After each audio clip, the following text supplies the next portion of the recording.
We think about anxiety, huge number of people struggling with anxiety. More and more people being diagnosed or living alongside ADHD. And of course, when we're thinking about the dementias, such as Alzheimer's, for example, this is not slowing down. So what are some of the common patterns you see amongst people you work with, and what they're really looking for when they come to you? Very often people come to me and they're not necessarily aware of the fact there's underlying anxiety. So they will find that there's discontentment in their life. They might be feeling overwhelmed consistently, not sleeping properly. So they know something's not quite right, a racing mind, but don't really know where to start. And we start to uncover things like we get so uncomfortable that anxiety starts to kind of ramp up, and we'll think, okay, well, just 5 more minutes on TikTok, or 5 minutes just scrolling, or just 5 minutes more rested. And it's not actually laziness. It can look like it, but it's what's going on inside of the brain of somebody who's anxious? Like anxiety, they're not to be feared. Someone says sometimes ago, like, anxiety is a mental issue, it's a mental disorder. Is it actually a mental disorder, or it also can be something physical? What is actually anxiety? Have you ever wondered why the brain declines in dementia, or why so many people struggling with anxiety and ADHD? I have too.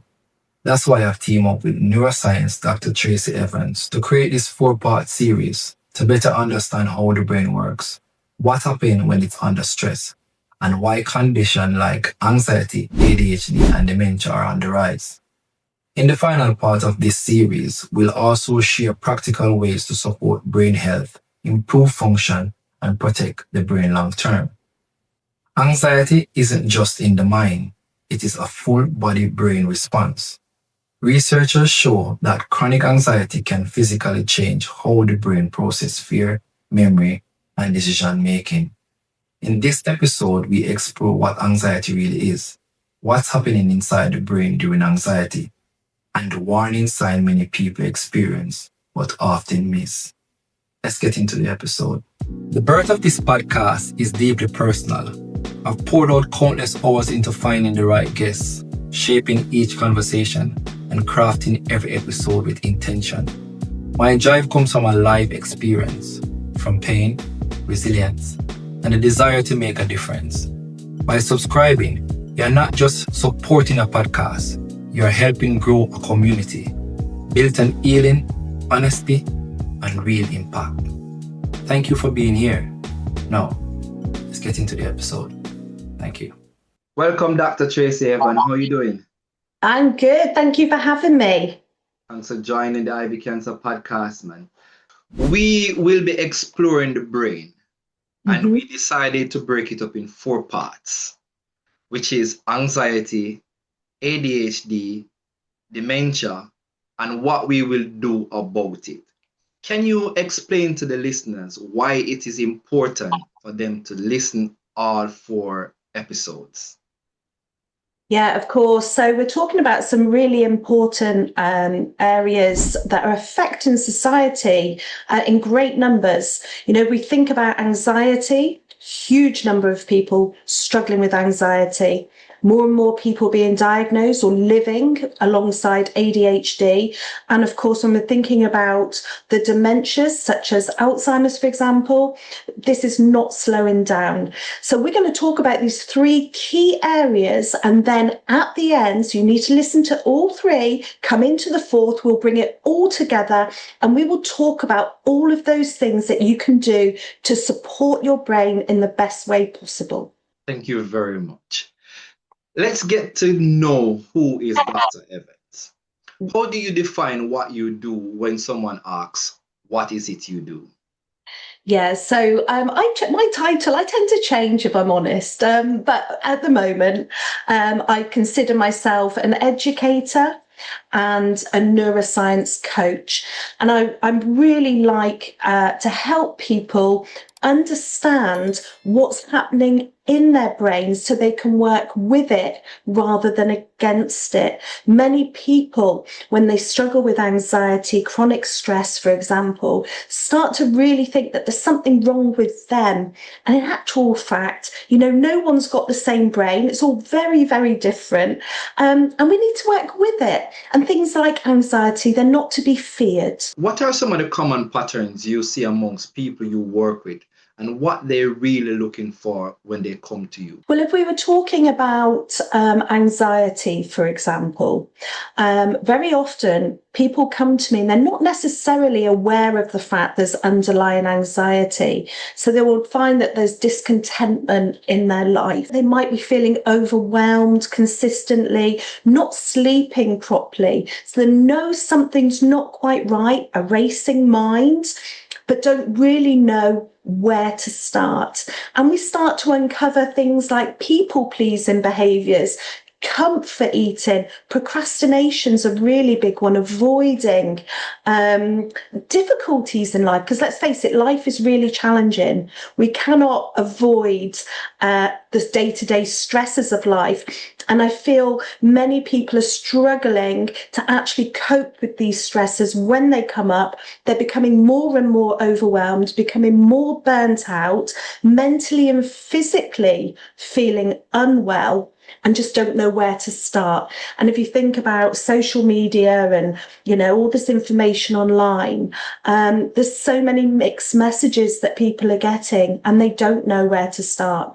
And that's what I do. We talk about the challenges that they're facing. We prioritise those areas that need to be addressed. And often, there are solutions, but unfortunately, when we're feeling overwhelmed, we don't see those solutions. So as a coach, I present different ideas, work with people so they can actually develop the skills and the tools, which are very personal to each person, to actually help them move forward and thrive rather than live in survival mode. You mentioned about procrastination. And that's a pattern I've seen a lot. Even within myself. Yeah. Someone has something to do, and before they go and do it, they leave it for the last minute. And sometimes I tend to forget. Is that anxiety, you said? It can be. So there's a couple of things. And of course, when we're talking about ADHD, we will also address task initiation and this type of thing. So we do need to remember that the neurobiology, the neural circuitry for some people means starting a task can be very, very challenging. It can look like laziness, and actually it's just a case of not knowing where to start. That's one idea. When we're thinking about anxiety, if there's something that we need to do that's going to cause us a sense of discomfort, it might be a fear of judgment, a fear of failure, the brain will naturally resist leaning into that task that needs to be done, because we're looking for short-term relief from the discomfort that we know is inevitable. If we think about a deadline, for example, if you're studying, there's a deadline coming up, sometimes it's really difficult to actually start working on that deadline. We become so focused on, am I going to fail? Can I do this? How hard is this going to be? We get so uncomfortable that anxiety starts to kind of ramp up, and we'll think, okay, well, just 5 more minutes on TikTok, or 5 minutes just scrolling, or just 5 minutes more resting. And it's not actually laziness. It can look like it, but it's a fear. It's a fear of something, and that's normally the discomfort of whatever it is that we need to do. What's going on inside of the brain of somebody that is anxious? Okay. So we have stress response system in the brain, and this is actually really well sort of fine-tuned. It's hormones, chemical reactions that are going on that help us perform under pressure, and we absolutely need that, but we need the right amount. So if our stress response system is too excitable, then we're going to find it difficult to respond. We get racing heart, our tummy can feel off, we get a dry mouth, and that's because of our stress hormones like adrenaline, noradrenaline, and cortisol. Now, in the right amount, this is actually going to make us alert. It's going to make us focus. It's going to be ready to respond to whatever the perceived threat, fear is. So this is a really neat system that when it works well, it works in our favor. When it's overexcited, and this can come from many, so hypervigilant, we would call it. This can come for many reasons. This can be because of unmanaged chronic stress, can be because of chronic illness. It can be because of living in poverty. It can be because of extreme work conditions, can be because of abuse and trauma that can actually make the stress response system. If, let's say, it's been chronically activated, we can have difficulty turning it back off again. It steps in, it's hypervigilant and perceives minor issues as bigger threat responses. Someone says some time ago, like, anxiety is a mental issue, is a mental disorder. Is it actually a mental disorder, or it also can be something physical? What is actually anxiety in your science? Yeah, okay, so anxiety is the fear of something, okay, the perceived fear. Now, I don't want to go into psychiatry when we're talking about general anxiety disorders, because that's outside of my scope of expertise. But when we're talking about anxiety on a day-to-day basis, if we talk about it in relation to the things that I said, it may be that someone's been in a situation where they've been under so much pressure that what it is we are starting to we're starting to perceive issues as threats. And that means that the stress response system is being activated. So anxiety is when we perceive a threat or a stressor as bigger than it is. And that means we need to respond to it in a really big way. So, for example, the boss charging into the office, telling you you've got a deadline to meet, we're also treating that as, for example, a saber-toothed tiger approaching us. Can you see how the response doesn't necessarily match the threat? Yeah. The physical is the response that comes from the brain. Right. So the brain, via the autonomic nervous system, sends a message via the sympathetic arm of the autonomic nervous system and says, increase the heart rate, right, mobilize glucose, tense the muscles, dilate the pupils, increase the heart rate, change the breathing rate. So this is a direct signal that comes from the brain that tells the body what to do. Now, the concern, what can happen here, some people that have experienced anxiety or, let's say, panic attacks, when they notice these physiological changes actually happening in their body, they can become scared of those and get like a kind of secondary anxiety. But an anxiety response comes from the brain.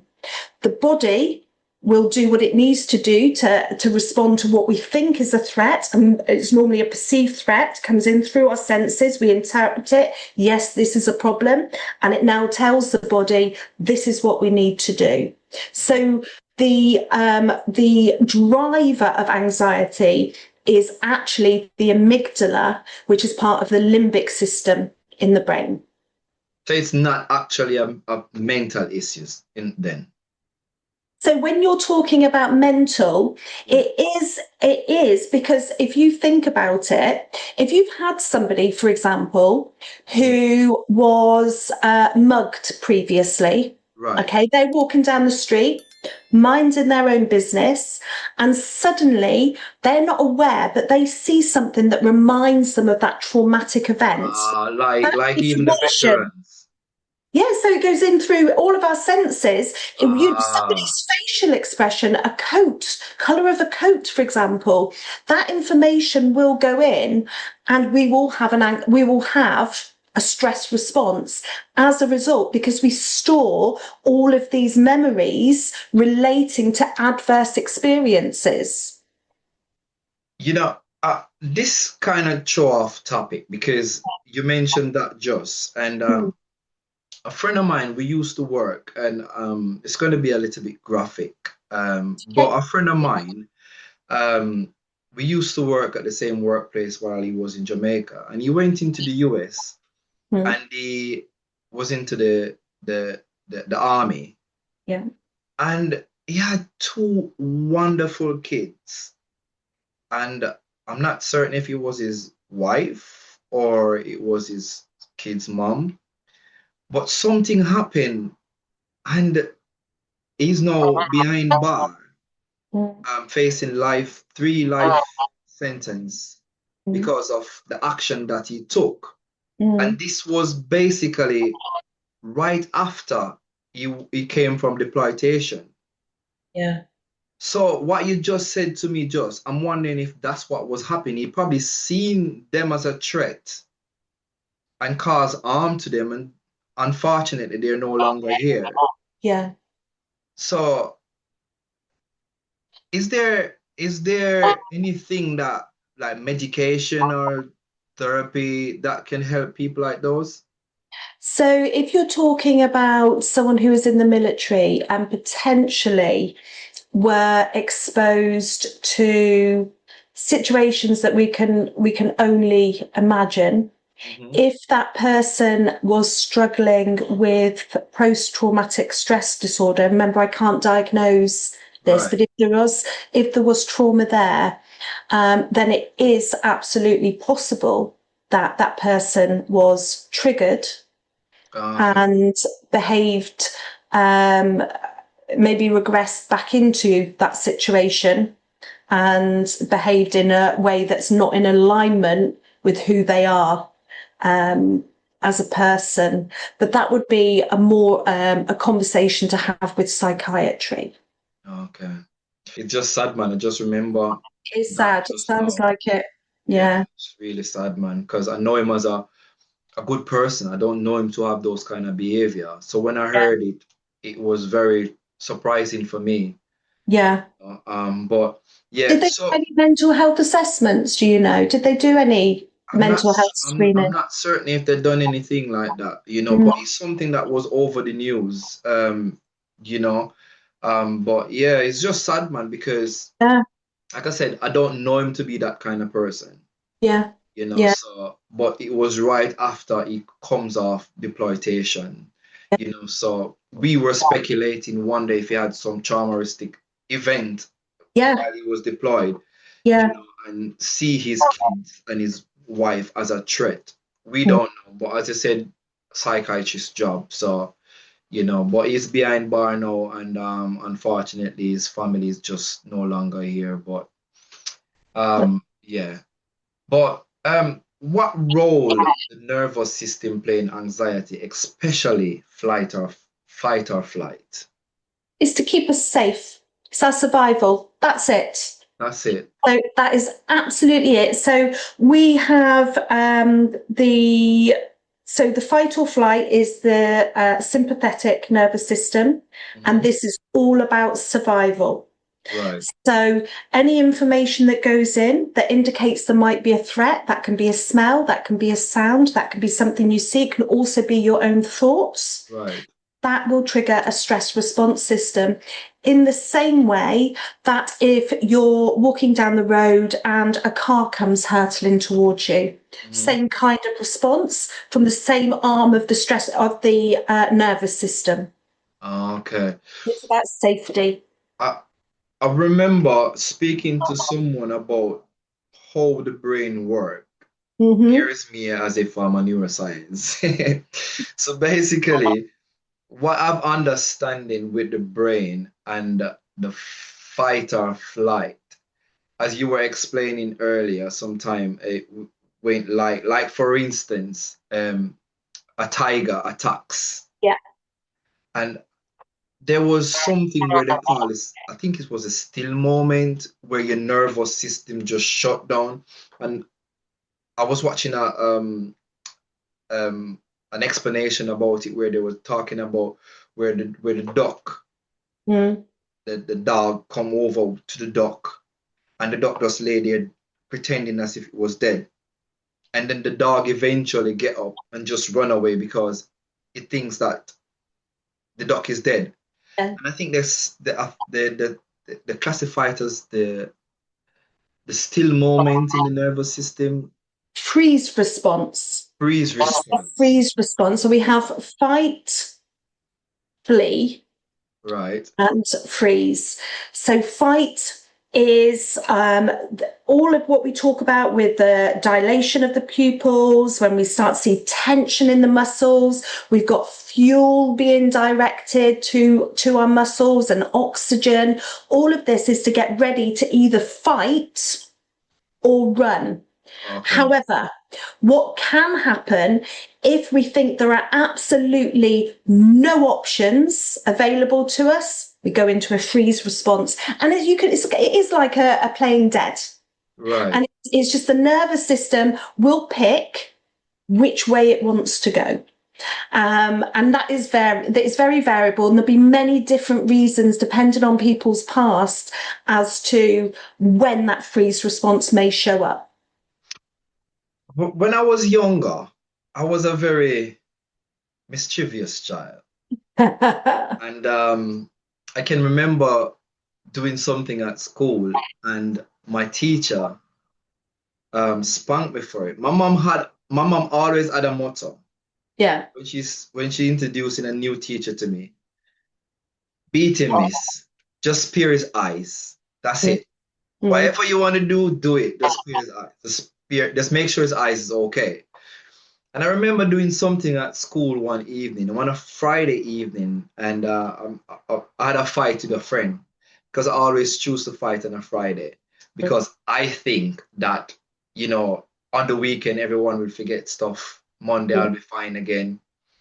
And unfortunately, in this situation, that wasn't so. So the guy came to school the Monday and he reported me to the principal. And the principal gave me a whopping. Wow. Yeah. All Jamaican discipline kids is nothing compared to the UK, right? And I was so sore from the beating and I wanted to go home, but I was fearful and my heart was palpitating. But I noticed whenever I am happy, my heart beats different Mm. comparing to when I'm in panic mode. What Yeah. happened in there? What's going on there? Is there's a different why is there a difference when you're in panic mode comparing to happiness? Does your heart give a different beat? A rhythm? Yeah. So, I mean, panic mode, our heart rate, people start to feel the heart kind of bursting out of their chest. Mm-hmm. And our blood pressure does increase, and people get scared. They think they're having a heart attack. Mm-hmm. And it's not, it's actually a physiological response that can vary from person to person. And what we have to remember is this is our stress response system telling our body we're going to get ready to fight or flee. Right. This is what we need to do. And you had faced an ordeal. You'd been hurt. Mm-hmm. And remember, that's a threat. This is a problem. We don't feel safe. If we don't feel safe, then our brain is going to keep sending signals out that we need to be hypervigilant. We need to be alert. We need to be ready to run. Because what if this happens again? Mm-hmm. Now, when we're happy, we will get a change in our heart rate and we might get more excitable. What we need to remember is the brain is not in a state of hypervigilance. You cannot be happy and scared. you can't be really joyous Mm-hmm. and also terrified at the same time that you're going to get another beating. So Yeah. this is when we know that we're going to be in our parasympathetic nervous system, which is the rest and digest. I'm safe. This is okay. Because while some people might get hysteria when they're scared, we Mm-hmm. don't laugh with and produce those endorphins Okay. that laughter does produce when we're in a state of hypervigilance. Okay. Makes sense. I've Yeah. always wondered what's the difference because whenever I'm happy, Yeah. my heart beats different. Yeah. Whenever I'm panicking, panic mode is like it just have a It does. fast Yeah. panicking It's beat. it's really strong. I'll tell you, when I was doing my undergrad exams, out of nowhere, I got anxiety. I was sat in bed studying actually. My children were asleep, and all of a sudden I had this wave of anxiety come over me from nowhere. And I thought I was having a heart attack. Yeah. And I actually called the paramedics twice in 1 week. Whoa. I thought I was having a heart attack. Now, because I was scared, because, and you know, you were talking about the physical part of Yeah. it earlier. So, anxiety, I must have had like a wave of panic or something. Am I going to be able to do this? And anxiety started, heart rate started to increase. And what I did was attach to the heart rate and think, oh my goodness, something's wrong. And I started to think, well, my girls are here. What happens if something happens to me? Right. Now, that thought will now cause another stress response, keeps it going. And it got bigger and bigger. And of course, the harder my heart started to beat, the more convinced I was that something serious was happening. Mm. And so, therefore, the stress response system kept going. And by the time they arrived, I was in a dreadful state. And it was anxiety. Okay. Anxiety is really big. I think some times ago my daughter had some Mm, anxiety panic attack and we had mm, to put a bag over her mouth for her to breathe in yeah, it and it helps calm yeah. her down. It does. It Yeah. does. And what we have to remember though, Brian, is anxiety isn't something to be afraid of. Anxiety in the right, if we can work with it, Mm-hmm. can actually really help us perform. You know, athletes, leaders, you stand up on stage, you give a talk. You know, it can actually really help us perform. It's when we keep continuing the message that we're not safe, then our mind goes blank, we can't find our words, we get panicked, and it's really, really hard. So it's about kind of improving our window of tolerance around it. If we take anxiety away and we don't have it, we're going to put ourselves in dangerous situations. We're going to put ourselves at risk, you So know? we have to know how to, but we are going to get learn how to do that in the last episode. So We we don't are. want to give out too much of No, it. no. Definitely. How does chronic anxiety affect the body, hormone, digestion, and even immunity? Yeah, okay. So chronic anxiety, lots and lots of effects. It really does affect our physical health. It contributes to high blood pressure because part of the anxiety response, the physiological response, sorry, of the stress response system is to increase our blood pressure. But what happens is once the stressor or the threat has gone, blood pressure comes back down to normal. We go into the parasympathetic rest and digest state. Today's world, modern day stressors, day-to-day stressors, the amount of people struggling with anxiety means we're not able to transition Right. into the parasympathetic nervous system, meaning our blood pressure is elevated for longer than we would like. We are not going through the digestive process optimally. Many people with anxiety will have IBS-like symptoms because food is sat in the stomach. We're not digesting it. We're not going to be using energy to digest food in the middle of a stress response, a fight or flight episode. When we're thinking about the immune response, we absolutely know that it can go one of two ways, actually. So it's not the same for everybody. But when somebody is, their stress response system is chronically activated, such as seen in anxiety, you will start to see they'll pick up more infections, will start to get poorly, more run down. Very, very common. But also it's been explored in terms of autoimmune conditions as well. So dysregulated immune system. We know that it's chronic activation can affect, well, it can affect the heart. We start to have tension in our muscles. Remember, that's natural part, but we should be able to relax when the threat's gone. If we're not able to relax, we've got constant tension in our major muscles and our neck and our shoulders, for example, because we cannot relax in a stress response. We've got to be primed with tension. And that's why, if we're not resetting into that rest and digest, then we're going to start to see the physiological responses that we absolutely need to deal with the stressor. They're staying on for too long. They're staying on, so they start to work against us. Okay. So anxiety is, as you said, if we know how to work with it, then we will be able to manage some of these symptoms and these things. It's really interesting how anxiety can have that negative impact on us. Yeah. Can anxiety ever be useful or protective, or is it always something to manage or reduce? Well, if you are going to go out into an environment, let's say that you're walking home, it's late at night, you may be in an area that isn't as safe as you're used to, then that anxiety is actually going to make you more vigilant. You're going to be more aware of your surroundings, going to be more tuned in to sounds around you. So absolutely, it really can. It helps us perform, but it's got to be the right amount of anxiety.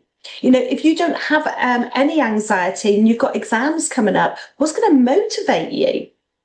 What's going to motivate you? The anxiety will be the fear of failure, but it's about in the right amounts, because the fear of failure, what we do is we say, right, okay, what do I need to do about this? Okay, I need to plan my study. I need to make sure that I'm going to get some good sleep. I need to be nourishing my body. I need to make sure I've got all the resources that I need. So that is actually utilizing the anxiety to propel us forward. However, on the other side, if we're sat and anxiety is saying, you're going to fail, this is never going to work out, that's not using it optimally.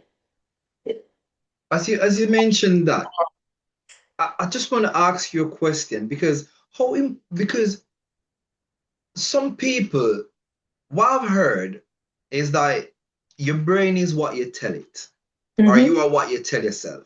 And you mentioned something just now that really grab my attention. If you keep telling yourself that you're a failure, would you actually believe that you're a failure? Absolutely. So you are not what you think. And this is really important. Thoughts are not accurate. Thoughts are not facts. Thoughts are not accurate. They're not facts. Explain that to us.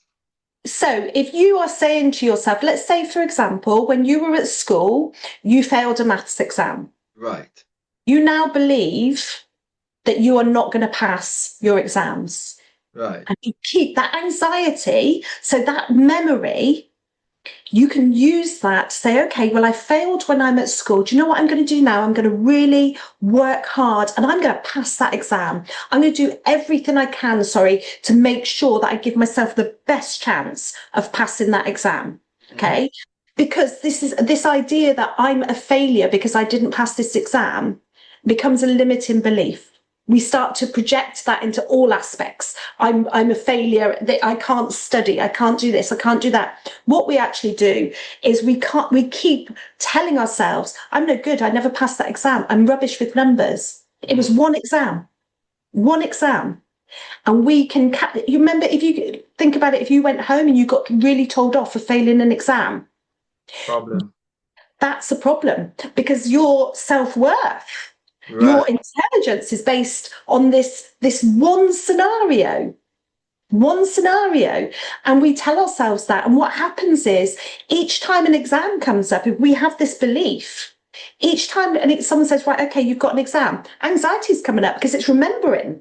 Anxiety is going to take the past information and it's going to go, hang on a minute, this is a problem, this is a threat. Remember what happened when you failed. You got really told off. That made you feel worthless. It made you feel like you weren't good enough. Not feeling good enough is going to trigger a stress response. Now we get anxious and thinking, oh my goodness, I am going to fail. And we think about all the things that we've done in the past where we failed. Right. We're not actually thinking, sorry. Carry on. We're not remembering all the scenarios where we also tried really hard and actually did succeed, even if we didn't meet our expectations. This rapper in the 90s sang a song like, I know I can be what I want to be. Mm-hmm. And you just basically confirm that. So basically, if you want to achieve something, mm-hmm. it's best to feed it with positivity. Yeah, but we've got to be real. We've got to be real. So I'm not an advocate for saying to yourself, I'm going to pass, I'm going to pass, I'm going to pass. Yeah. I'm not an advocate for that, because there is a possibility we won't pass. Right. But what we do is we show up. We actually say, right, okay, how can I give myself the best chance? I remember how awful it felt when I was a child and I failed that and I got really told off by my parents. I don't want to revisit that. So what we actually do is we come in and say, right, okay, this is when the exam is. I'm going to give myself the best chance. And that's going to be, you can be positively proactive. Proactive is positive, right? So we can say, right, I'm going to allocate X amount of study hours. I'm going to ask for help if I need to. I'm going to take good care of myself and I'm going to give myself the best chance. Now, we can never confirm or fortune tell the idea that we're definitely going to pass, because everybody can fail an exam. Right. I'm going to use myself as an example again. Go for it. So, when I was younger, going to school, and a group of us, let's say, misbehave, and the teacher, because when the teacher leave the class, a Jamaica would say, "El pop loose." Everyone start doing their own thing, even though the teacher said, "Put your head on the decks, be quiet." That wasn't the case. But me and my team always be the one to start something. So we start misbehaving, and I start making, and kids start misbehaving. Teacher pops in. We know we're going to get a scolding. Yeah. So I am fretting. I am worried. But I notice my friends are calm and collective. Nothing ever happened. So my question is, why is it that some people that's living constant anxiety, some people are calm while under pressure? Why is that? Lots of different reasons. It can be genetic. It can also be the environment that you grow up in. So we need to really consider that environment when we're very young, how we are nurtured emotionally, or the support that we have and the language that's used shapes the development of our nervous system. And we learn it from other people as well. So sometimes we might have people that we look up to that struggle with anxiety themselves. And and they are modeling anxiety-like behaviors, and we will pick up on that. We absolutely will. So maybe then, because I used to be fearful of my mom, because like I said, if I do something, my mom is going to give me a scolding. Sometimes she leave it, and sometimes she would say, "Keep doing it, man. Keep doing it. It's piling up. The leak is piling up." So I know when eventually when she's ready, she's going to pour everything out on me. So maybe that was the case for me. Because if I get beaten from my teacher and my mom hear that I got beaten, then I'm going to get a next set of beaten. So maybe that was the case for me. Maybe. Yeah, it's very possible because you're not just getting into trouble at school, you also know that you're going to get into trouble from your mum. And so you've got the anticipation of that. And anxiety can be, what if? Anxiety is very much, what if I fail? What if I get into trouble? What if I get a scolding? That is, and this is when the brain saying, right, okay, well, we need to get ready for this. And this is where we activate our stress response system. And, you can have some people, for example, that simply don't understand why they struggle with anxiety, but they do. Definitely. How much of our anxiety comes from modern life? Social media, overstimulation, poor sleep, compared to internal causes like trauma or brain chemistry? All of it. All of it. Now, one thing we're also seeing, I started reading a book. What's it called? Is it The Anxious Generation? I can't remember. I'm looking for it. Started reading a book. We're starting to see an increase in anxiety in our little people, especially since COVID. And there is this idea that with the economic uncertainty, with all of the conflict that we have going on and climate conversations, that there's a huge amount of pressure on our little people and systems are really starting to struggle. We're seeing more children displaying anxiety and anxiety-like behaviours. And the book that I started reading, and I can share it, I can find it for you, is they are talking about, the author is saying that they believe that we are protecting our little people too much in the real world and not protecting them enough online. Does that make sense? Children aren't allowed to play in the same way because of the dangers. We know the risks to children now, and because it's much more discussed, we put limitations. No, you're not allowed to go out, or you're not allowed to. You're only allowed out for now. You put them to watch something online. Yeah, that can even be more dangerous. 100%. And because a lot of what they're looking at is not being monitored, but also societal pressure.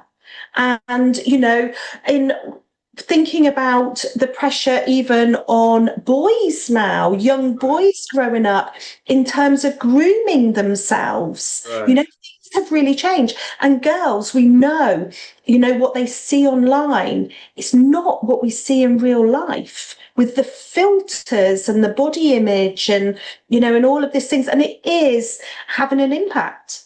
Having an impact. I think I would 100% agree with you, because what I realize now is that parents are using social media or gadget to grow their kids compared to when I was growing. Yeah. I never had much exposure to TV. Yeah. But now, as a baby is being born, they have a mobile phone in their hand. That can be dangerous, right? Yeah, there's a lot of conversations coming out. And I think I saw something in the news this week, briefly. I'm trying to remember which country it is that's starting to limit. I know Australia have taken steps to limit social media. Yeah. And one of our Northern European countries has also done something similar. They're starting to take measures to protect our young people from what they're being exposed to. Right. Because remember, the brain is still developing. If we're not engaging with people in terms of real life connectivity, and we're engaging with people online, we're learning online, this is shaping our brain development and how we perceive the world, how we see the world. It is, because when I was growing up, I used to be outside playing with my friends, having one-to-one fun with my friends. Yeah. But the kids these days, they're just engulfed. So sometimes you've been calling out to a child, and they're so engulfed in their gadget, they're not hearing nothing that you're saying. Correct. So we have to be careful, man. Really, really have to, especially with our younger ones. We really Yeah, have to be it's careful. it's it's difficult, and I think also, it's very fair to acknowledge that this isn't poor parenting. This is across the board now, and the Right. pressures that parents are facing as well. It can be seen as an opportunity to get chores done, for example. Yeah. Is there a difference in how men and women experience anxiety neurologically?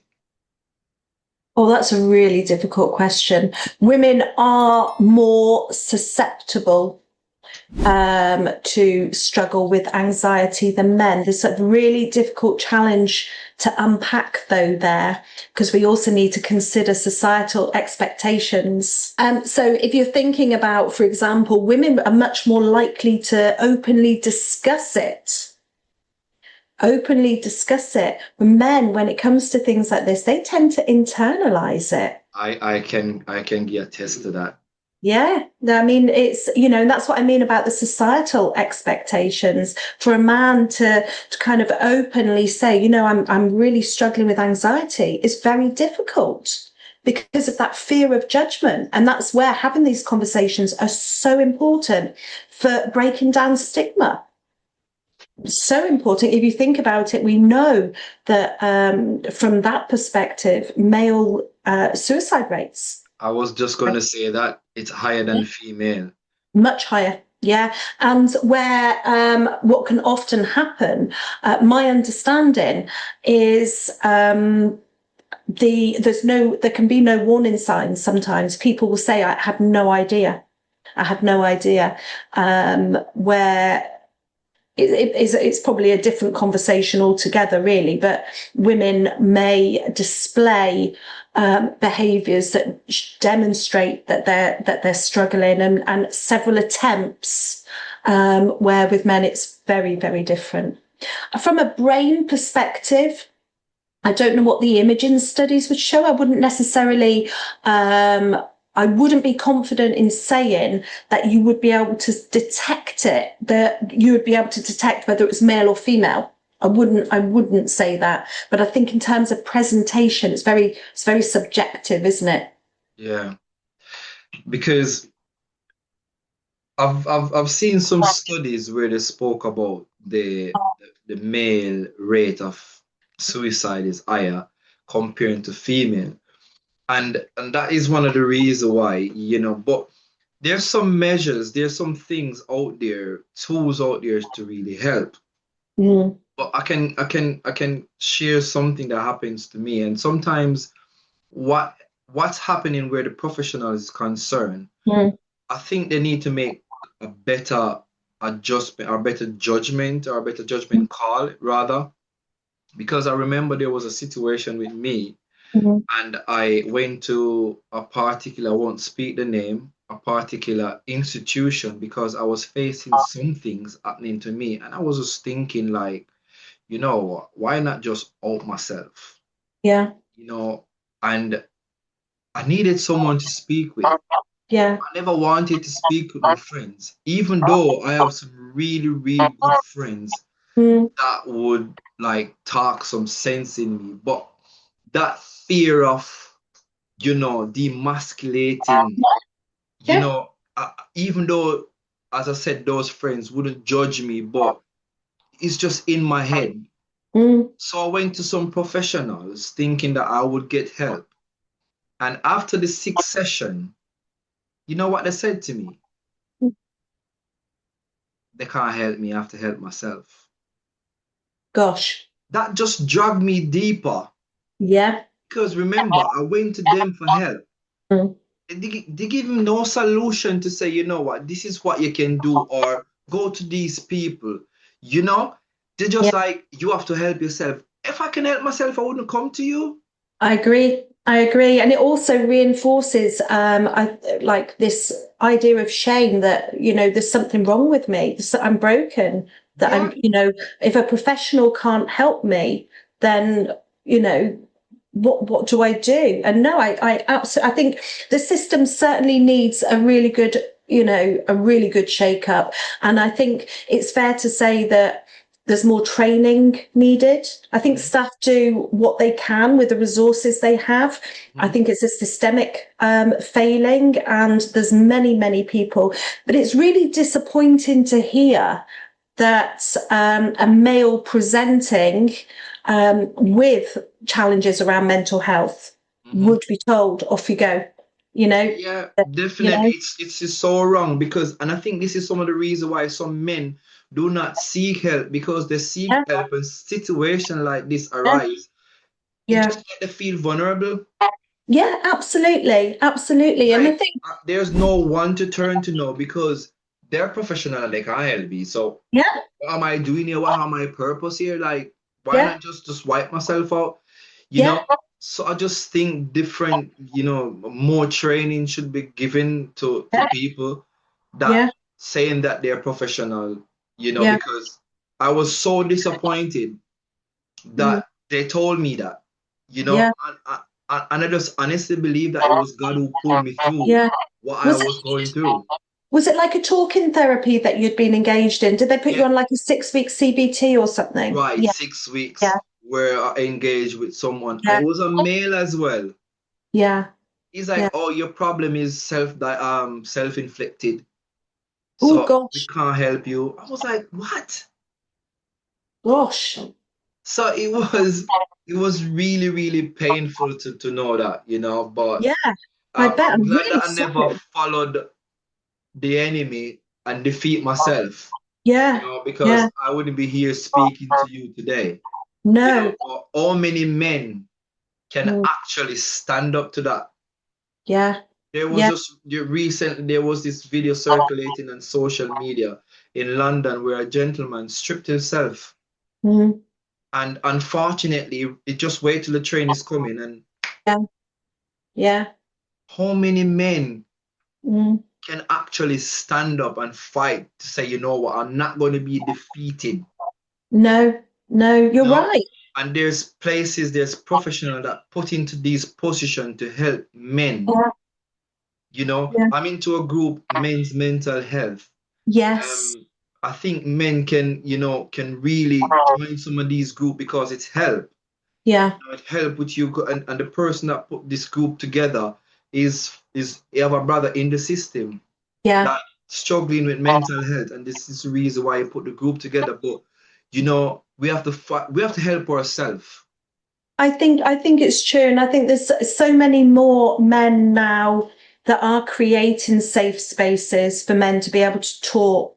I know that we've got them around here, and they organise walks and kind of Right, drop-in chats right. and in cafes and things like that. But even then, it's difficult because it's people. People are demonstrating vulnerability, Yeah, and that kind of goes against everything that we're taught, isn't it? You definitely. know, it goes against everything we're taught. And yet we have to be having these conversations because people need to know, one, they're not alone. Two, they're not broken. There's no shame in how they're feeling. This is mental. It's cognitive processes. It's neurobiology. There's lots of different reasons we don't fully understand Mhm. because the kind of what really drives depression, for example, we still struggle to treat everybody. Right. The brain is incredibly complex. However, people don't just wake up and start having these thoughts. People don't just wake up one day and say, I'm going to have these thoughts. They're intrusive, they're dangerous, and we need to be supporting them. We need to be supporting people saying, I hear you and I'm here for you. Dr. Evans, this podcast was really, really interesting, and I can't wait to hear some of the methods, some of the practice that we can do to really calm our anxiety. So we will encourage people to look out for that episode. Yeah. Um, but for now, I have a closing tradition where a guest, Mm-hmm. an encouraging word for the next guest that's coming up, Mm-hmm. and the guest that leave an encouraging word for you goes by the name of Jody Brown, which is a tumor survivor, and her encouraging word is your job today is not about defeating the storm of life, but looking for a break in the cloud where the light can escape. Through it all, remember, the sun still shines and it will break through again to strengthen your soul. Beautiful. If you want to know about ADHD, the next podcast is definitely for you. To my regular listeners, thank you for joining the Ivy Cancer podcast. Until next time, stay safe, stay blessed, and eat healthy.